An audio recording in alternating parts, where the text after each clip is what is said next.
Okay, now it's time to set up a loop. A lot of people like basing their songs, as I said earlier, on loops. Loops are complicated though. Loops can be really difficult, but there's some great tools, especially in digital audio workstations these days, for dealing with loops. Let's show you how to use a loop as the basis for your song creation.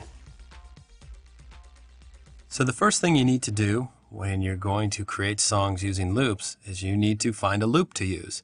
You can buy loops on audio CDs or get them off of records, things like that. Be careful, of course, with the licensing when you're dealing with loops.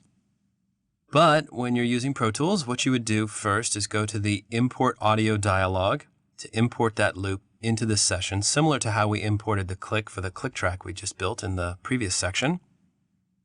So we go to Import Audio, and let's go to our loops folder here.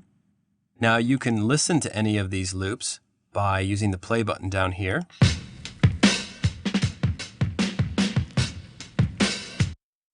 Listen to the next one.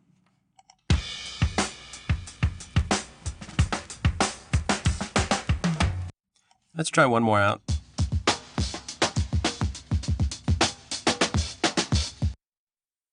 Let's say we like this loop right here. We double click on it. You see it puts it over into our import bin, and it says it's going to convert it. So once again, when we hit done, it's going to say, what folder do you want that converted audio to go with? Now, I'm going to talk about something here for a second, because a lot of times when you're importing loops, especially from maybe other songs you use, it's a good idea to make a copy of the loop to go into the audio files folder for the session you're working on. That way, when we back up this particular session, remember earlier I called this signal routing. It's a bad name for a song, but either way, we're going to work with this session called signal routing. That way, if I back this up to a CD-ROM or copy it over to another drive, all my loops and all my samples and everything like that are in this audio files folder. If you don't make copies of all your loops and all your sound files, then it's really easy to lose them.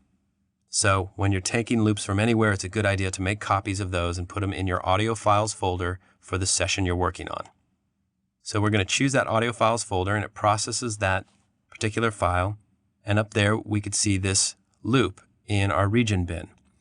Now, the next thing I'm going to do is create a new track for my loop. We're just going to hide the bass track here, and we're going to hide the old click track, and we're going to create a new audio track. This is a mono loop, and we're going to create a mono audio track for our loop, and we'll name the track Loop. Now, another cool thing you could do is make the track larger to work with so it's easier on your eyes. It's a good idea to do. It'll definitely save eye strain. So let's take our loop and drag it onto our window here, our edit window, and I'm going to take my zoom tool and zoom in on this loop so we can see what we're dealing with. Now, if we play this loop right now as it is, and I'm going to mute the click,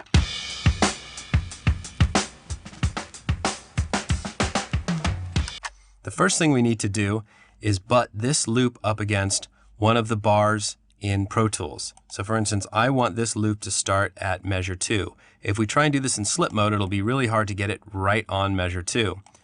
Use grid mode, bam, it's butted right up to measure 2.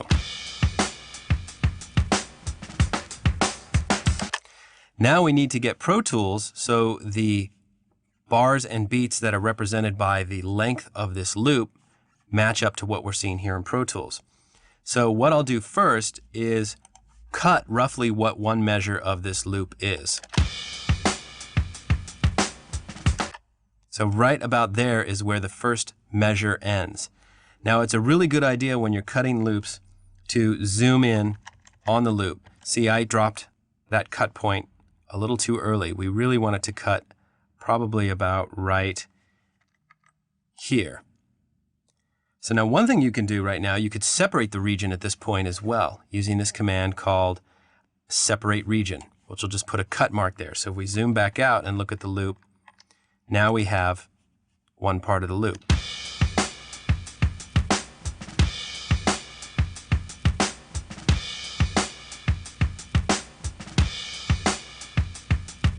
Now the reason I listen to that over and over again is because a lot of times when you're cutting loops, you'll want to cut it, crank up the volume a little bit, listen to the loop, and make sure it grooves. Make sure that one measure there really has a good feel to it. The next thing we're going to do, so Pro Tools bars and beats matches up with what we have here, and you can see it's pretty close actually already, is that we are going to use what's called identify beat. So now we need to identify beats so we can actually have the timeline in Pro Tools lock up to this measure. Now you can see here that we're actually pretty close. In fact, Pro Tools is thinking at 90 beats per minute. That's what's represented up here in the tempo timeline. And it's only 40 ticks longer, or this loop is actually only 40 ticks longer. Now a lot of times, for instance, if we go up to change tempo, and let's say your tempo was 85 and we apply that, you can see now that one measure of this loop is a little bit too short for this particular song.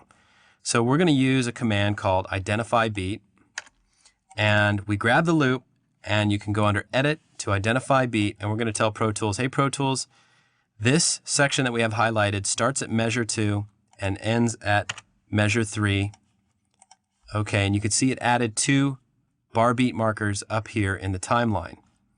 Now what that allows us to do is that when we're playing through this loop, you'll see your bars and beats up here in the counter match what's going on audio-wise with this particular loop. And that also allows us to do things like repeat, like what we did with the click down here. Now at this point, this click does not match our tempo timeline anymore.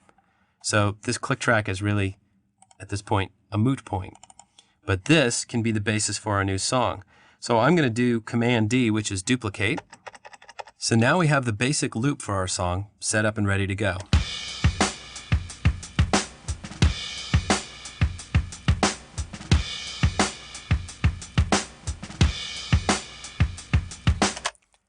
So at this point, let's say we want to go back to the original loop, which is up here in our region bin. And we're in grid mode right now, so if I drag this out onto this track and put it at measure 11, you could see it lines right up with the measures.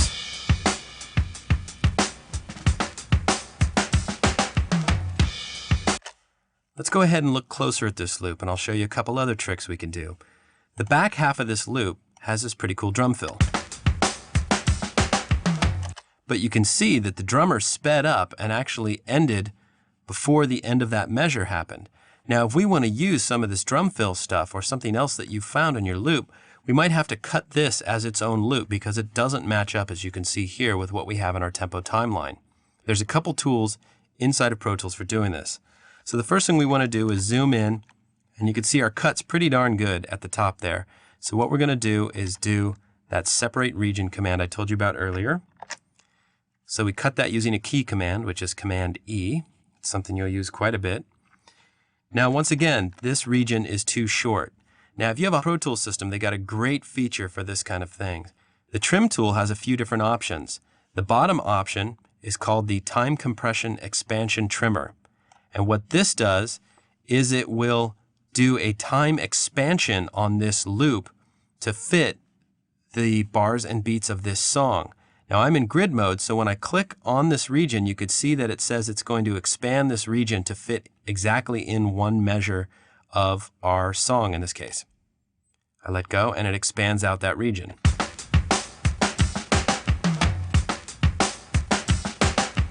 So it slowed it down a little bit, but the nice thing about it, now this particular region, or both these regions, will fit within the context of the song.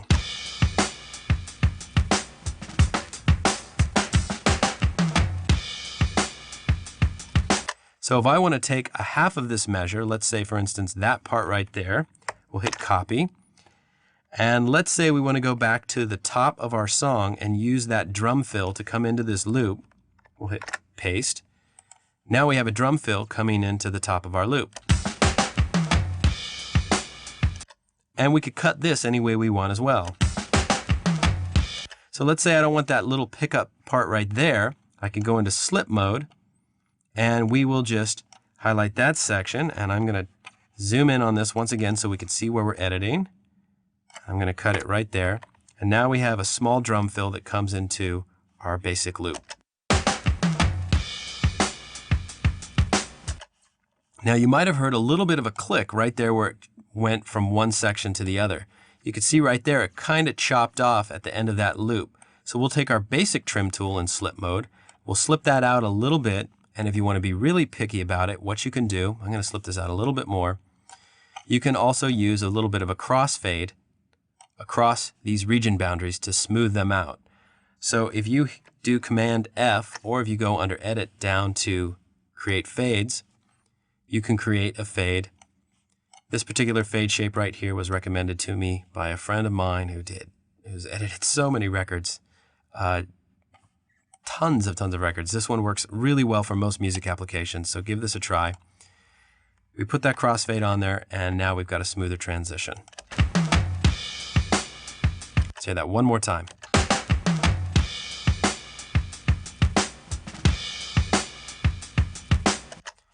So now we have the basic loop for our song.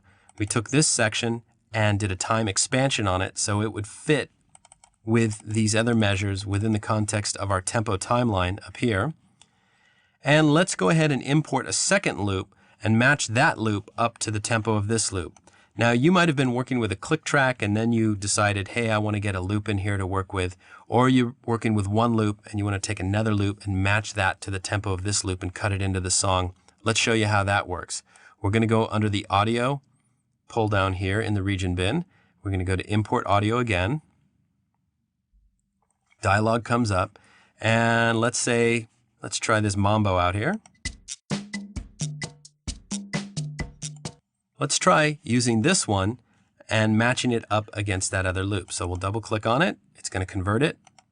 Once again, we're going to put the converted audio file in the audio files folder for the session we're working on. Mambo comes up here. Now Mambo is a stereo loop, so we need to create another new track that's going to be a stereo audio track. We're going to blow this track up a little bit bigger so we can see what we're doing here. And drag this using grid mode out onto our track. Now often when you're cutting stuff together, you'll find that the top of a particular loop doesn't match or doesn't start on a bar or a beat like this loop does. Or you might want it to start at a different point, like at this transient right here. You might want that to be the downbeat for what you're working with. There's another little tool here. This is called the tabbed transient. Now in Pro Tools, the tab key works to move your cursor from region boundary to region boundary. And right here, where you see those boundaries, those are what are called region boundaries. That's a region boundary there, that's a region boundary. So if we just quickly want to move the cursor to those region boundaries, you use the tab key. With this button on, tab to transient, and you hit tab, it actually moves the cursor to the next transient or the peak in the waveform. So right there you could see it moved it exactly to where I would cut it if I zoomed in and cut it myself. So that's an easy way to get a start point. Now at this point I could do Command E to cut the region, and we want to find an out point for this. Now let's go ahead and listen one more time. I just want to use it up to that point. So once again, I could drop the cursor in the middle here, and with tab to transient on, I could just tab to that transient and cut it, and we should have created a little loop right here.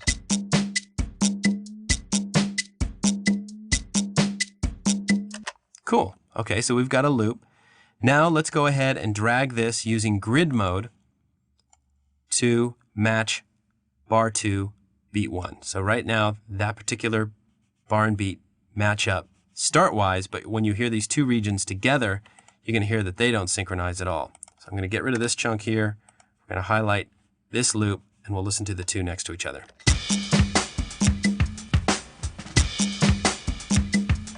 That's kind of a mess.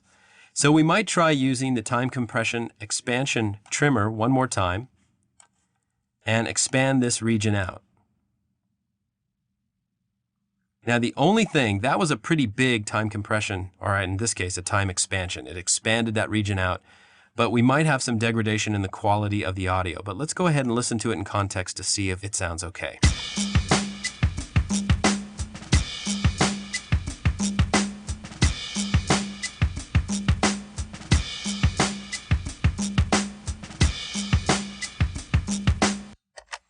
Sounded pretty good. If we undo that, we might actually want to half time this loop. So I'll do time compression expansion and I'll actually compress it so that that loop is now playing double time of what it was when I was expanding it. So let's go ahead and listen to that. Let's duplicate it and see how this sounds.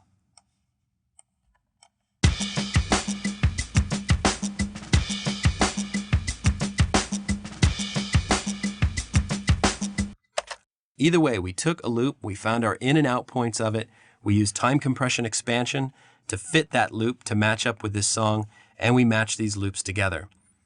So that's the basis for creating loops. And once again, looping can be very complicated. It takes some time to get used to, and it definitely takes a good ear. Listen to your loops. Make sure they sound good to your ear. That's the main thing that matters. When you're bringing loops or chunks of audio off of CD or off of loop CDs or CD-ROMs, you're going to find that a lot of times that are cut kind of weird, and you're going to have to go in and do some minor surgery on them. Don't be afraid to do that. You have the tools at your disposal. Okay, as I said earlier, loops can be definitely complicated and a bit tricky to deal with, but a little bit of practice, you'll be cutting loops in no time. It just takes time with this particular thing. You might want to watch this section again, actually. I started cutting loops with MIDI sequencers and drum machines and things like that and samplers a long time ago. This is a far cry from what it used to be and is a lot easier way to do it. But watch this section again, or any section again if you feel you need to. But let's move on. Let's move on to some of the other basics of setting up your recording environment, and we'll get into recording some drums here pretty quick.